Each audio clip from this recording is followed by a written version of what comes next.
Welcome back to part 2 of my series on looping. In this video, I'm going to show you a way you can use custom actions to help you mimic the behavior of Ableton and its ability to undo a loop while recording if you make a mistake. This is something that was really frustrating for me using Reaper for the first time, but this method is definitely helpful in solving that problem. If you haven't downloaded my custom looping keymap, I've linked to it in the description below, along with other links if you need to know how to import keymaps, track templates, and more. I do recommend watching this series from the beginning, though, if you're completely new to Reaper. One thing I mentioned in the last video is that you'll need an empty item with play all takes selected in the item settings.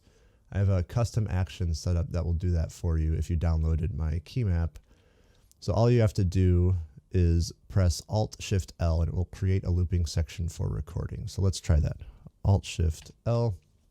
It creates an empty item with play all takes selected in the item settings. And you don't have to do any of the extra work to make that happen.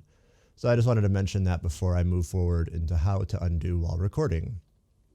So we've got our tracks set up to record, and let's say that as we're recording, we make a mistake.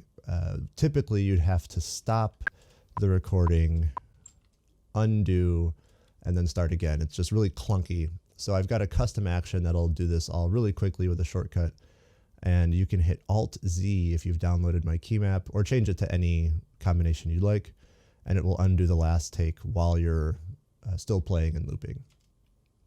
So let's try it out. That wasn't right.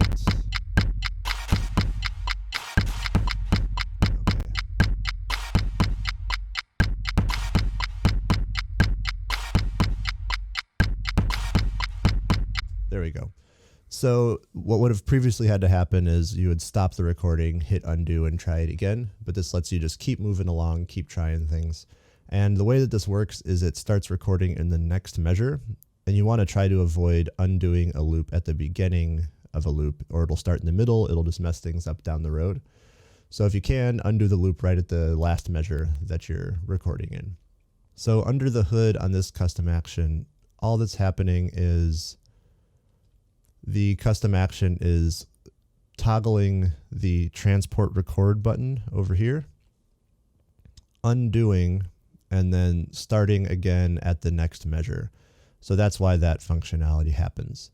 Admittedly, this isn't perfect. It's kind of a workaround, but it works for the purposes that I'm trying to use it for. So that's it for this part. Thanks for watching, and I'll see you in the next video.